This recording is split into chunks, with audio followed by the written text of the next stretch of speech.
Good morning, everybody. It's Mrs. Sopiarz-Rianda. I hope you had a lovely weekend, and I hope you are excited to know that we only have 2 more weeks of content in this course. So you are almost there, like I mentioned in the updates last week. When you reach the end of your rope, tie a knot in it and hang on.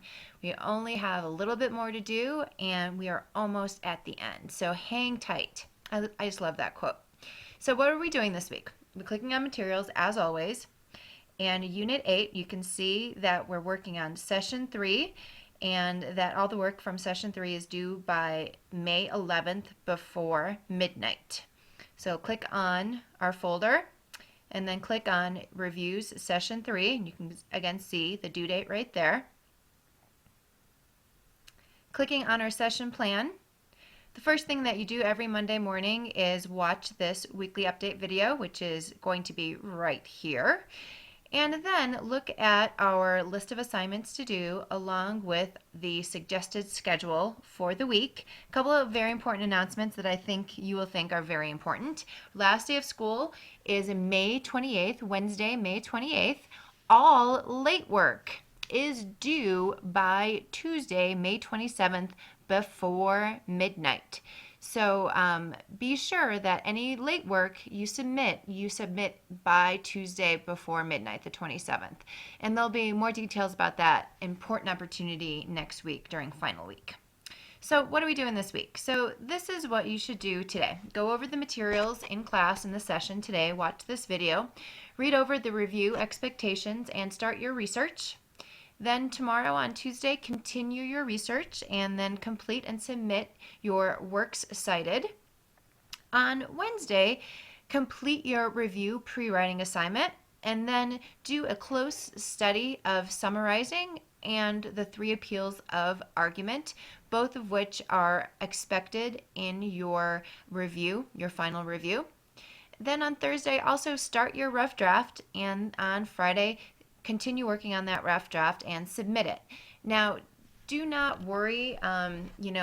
I do this too because I tend to be a perfectionist. I always feel like my first draft should be my best draft, and that's not always the case. You should always submit your best work, but do know that this is what my second grader calls a sloppy copy. So definitely don't stress about it. This is what the rough draft, the writing process is for, so that this is the step to your final review, but it's definitely not your last one.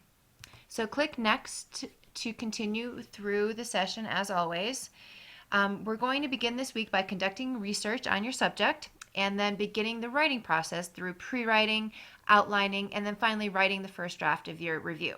We're also going to examine how to summarize and create different appeals for your argument because, again, that is part of the expectation in your written reviews. And here are a few essential questions that are going to be guiding our learning this week. Click next. So as you start the writing process of your review, it's really important that you understand the expectations of the assessment before you start writing. And the way you do that is by clicking on this rubric down here. And by looking over the rubric, you'll be able to understand better what we are looking for in your final review, your final genre review. So remember, these are a few, and these are from Session 2. These are some qualities of a good review. It offers a judgment supported with clear and concise details. It summarizes the subject without giving too much away. It explains strengths and limitations of both the claim and the counterclaim. And we talked about this last week. I asked you why is it important for a piece of writing to not only present the claim, the counterclaim, but also address it, but also counter it. So that is a really important aspect of your written review.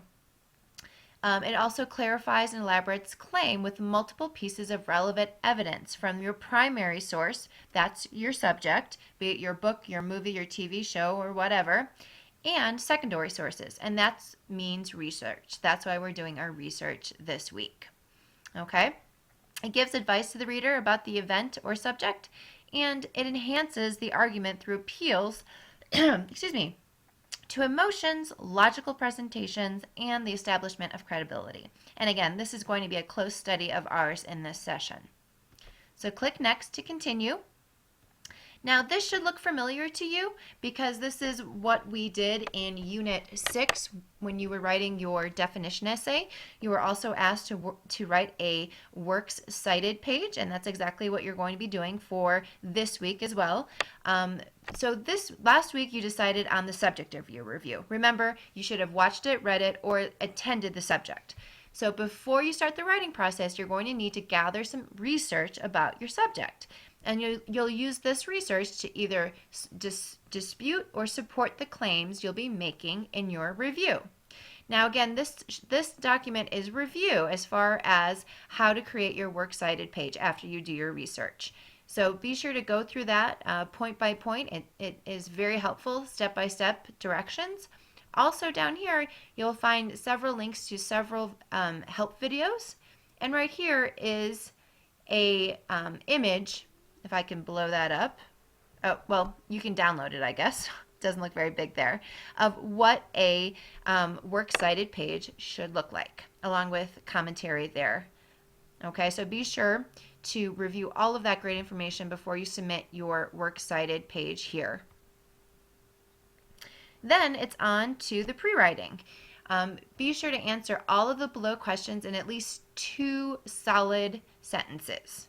Okay, and there is some supplementary information there just to help you with ideas of introductions and irony if you need that.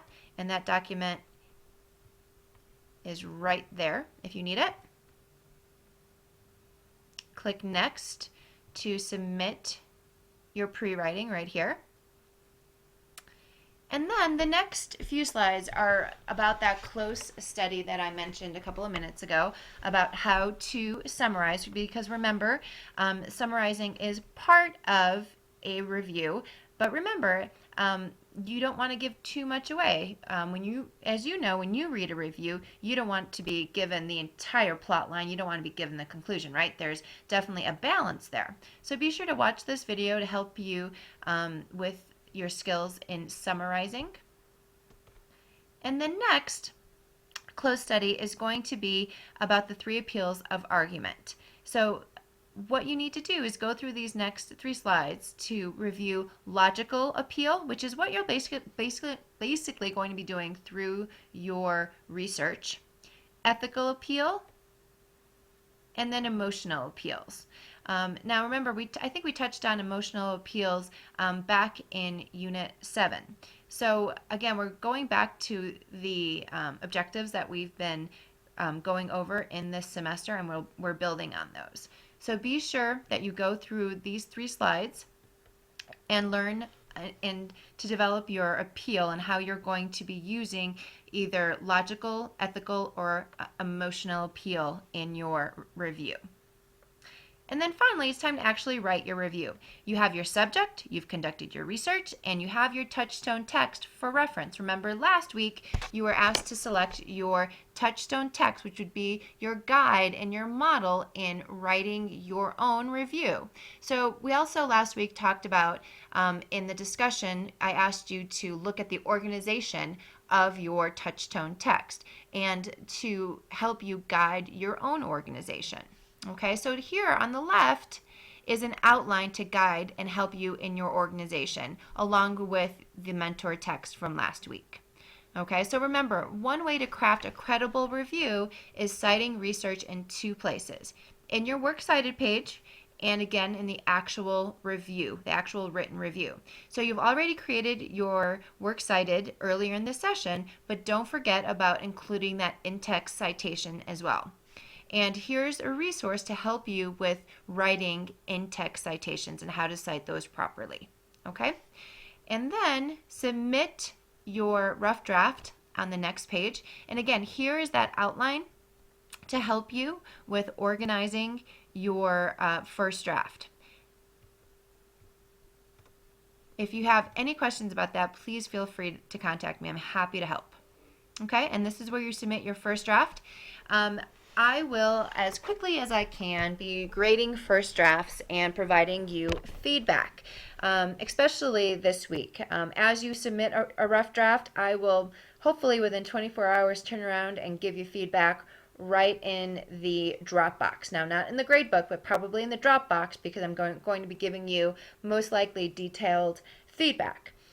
So when you submit your final draft come session 4, you will be, I'll grade you on a rubric. I won't be giving you the type of feedback I give you for your first draft. That's where I give you the bulk of feedback is in that first draft. So before you start writing your final draft, be sure to go back and read my feedback on your first draft, because if you don't, not only will your grade suffer, but I'll also just tell you, go back to your first draft and look at my feedback. Okay?